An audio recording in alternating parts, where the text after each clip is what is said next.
जय माता दी दोस्तों, मैं हूँ शिवगीता। मैं आज आपको बताऊंगी नहाए खाए से लेकर पारण के समय तक की सारी सटीक जानकारी दूंगी। सरगी में क्या खाएं क्या न खाएं, सारी सटीक जानकारी दूंगी। सुख समृद्धि चैनल पर आप सबका स्वागत है। वैदिक पंचांग के अनुसार जितिया का व्रत हर साल अश्विन माह के कृष्ण पक्ष की अष्टमी तिथि को रखा जाता है। इस साल अष्टमी तिथि की शुरुआत मंगलवार 24 सितंबर साल 2024 को 12:38 पर शुरू होगी और अष्टमी तिथि का समापन होगा बुधवार 25 सितंबर 2024 दोपहर 12:10 पर होगा। जितिया तिथि के आधार पर जितिया या शिवपुत्री का व्रत 25 सितंबर बुधवार को रखा जाएगा। 25 सितंबर साल 2024 को जितिया व्रत की पूजा का शुभ मुहूर्त सुबह 10:41 से लेकर दोपहर 12:12 तक है और सोमवार 24 सितंबर साल 2024 को जितिया व्रत के नहाए खाए की पूजा होगी। जितिया व्रत की पूजा सामग्री होगी भगवान जीमूतवाहन की प्रतिमा या चित्र, कलश, जल से भरा हुआ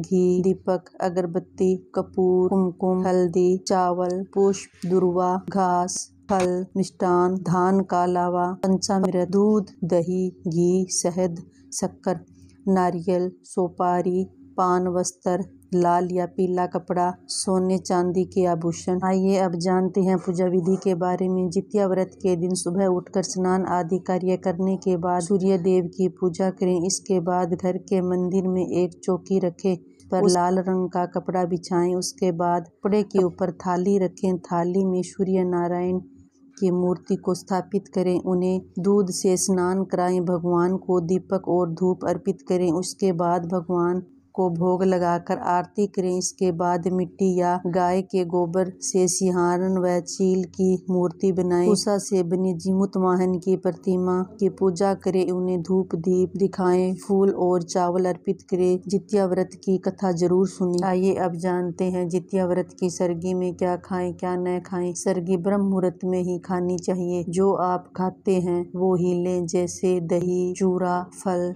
मिठाई। इसमें से जो भी आपके घर परिवार खाते हैं वो आप खा सकते हैं। मिठाई खाने के बाद आपका पेट भरा भरा सा लगता रहेगा और आपको जल्दी भूख नहीं लगेगी। जितिया व्रत निर्जला व्रत किया जाता है। इसमें एक बूंद जल ग्रहण नहीं किया जाता। आप तरबूज खा सकते हो, मौसमी खा सकते हो या फिर नींबू पानी भी पी सकते हो और नारियल पानी भी पी सकते हो, जिससे पूरे दिन शरीर में आपको एनर्जी बनी रहेगी। सेब भी ले सकते हो। इसी तरह से आप ब्रह्म मुहूर्त में उठकर सरगी करें। अगर आपके सर में दर्द वगैरह होता है तो आप पहले से ही गोली ले लें और फिर व्रत को रखें, जिससे आपको पूरे दिन तकलीफ नहीं होगी। आप चाय पी सकते हो। पितृपक्ष में भी ये नया व्रत आप कैसे उठाएं वो भी आप लोग उठा सकते हो, क्योंकि ये हर साल पितृपक्ष में ही पड़ता है। तो आप लोग इस व्रत को नया व्रत उठा सकते हो, क्योंकि यह व्रत बहुत मायने रखता है। तो व्रत के दिन हम पीला सिंदूर भी लगाएंगे। सिंदूर आप लोग लगा सकते हैं सिंदूरा से, या आप लोग पीला पूजा का सिंदूर या जो भी आपके घर में सिंदूर रखा हुआ है वो आप लगा सकते हैं। और पैरों में आप महावर जरूर लगाएं। उस दिन आप पैरों में महावर लगाकर कथा सुने। ये सभी कार्य हम कर सकेंगे, क्योंकि यह व्रत हमेशा ही पितृपक्ष में ही पड़ता है। इस व्रत को लेकर आप चिंता मत कीजिए कि पितृपक्ष में हम कैसे करेंगे। अगला नियम क्या है? जिनकी सास नहीं है, जिन बहनों के सास नहीं है, वह व्रत के दिन सिंदूर नहीं लगाती है स्नान करने के बाद। बाकी लोग स्नान करके सिंदूर लगा सकते हैं। मान लीजिए अगर आप गंगा स्नान के लिए गई है तो गंगा जी में स्नान की, सर के ऊपर से स्नान किया है, तो वहाँ पर गंगा जी को पूजा पाठ करने के बाद में आप अपनी मांग में सिंदूर लगा सकती है। जिनके सास नहीं है तो वो ध्यान रखें कि पारण के दिन जब भोजन बन जाए पूजा पाठ कर लेते हैं। जिनकी सास नहीं है, सास के नाम से उनको भोग प्रसाद चढ़ा देते हैं, उनको टेक लेते हैं। पूजा पाठ करने के बाद फिर से हम वहीं पर बैठ के अपने सिंदूरा से सिंदूरा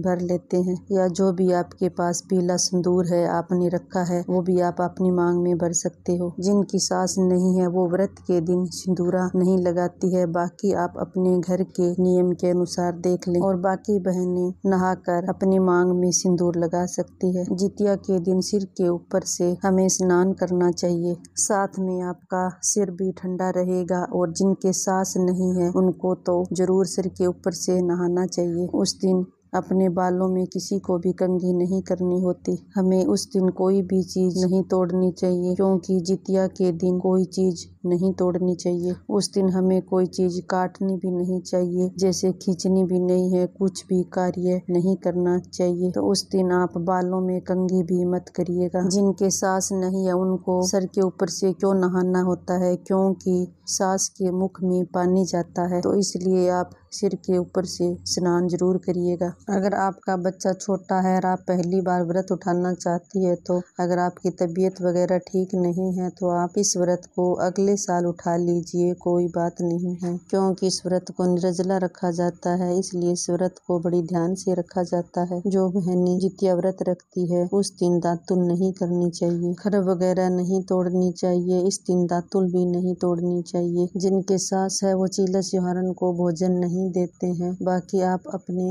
रीति रिवाज के अनुसार अपने सास से पूछ लें। कई जगह पर सास होते हुए भी चीलस युहारन को भोजन दिया जाता है, तो आप अपने नियम के अनुसार देख लें। हमारे यहाँ तो पितृपक्ष में नई साड़ी नहीं पहनते हैं। अगर आपके रीति रिवाज है नई साड़ी पहनने का तो आप पहन सकते हो, क्योंकि यह व्रत पितृपक्ष में आता है, इसलिए नया कपड़ा नहीं पहनते हैं। पुरानी साड़ी को शुद्ध करके अच्छी तरह से धोकर उसी को हमारे यहाँ पहनी जाती है।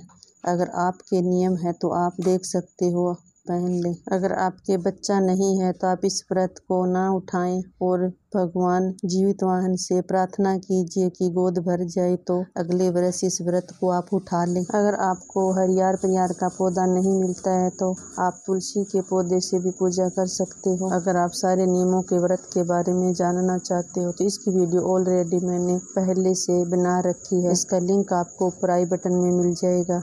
आई होप मेरी वीडियो आपको अच्छी लगी होगी, तो आप मेरे चैनल को सब्सक्राइब करें। Thank you.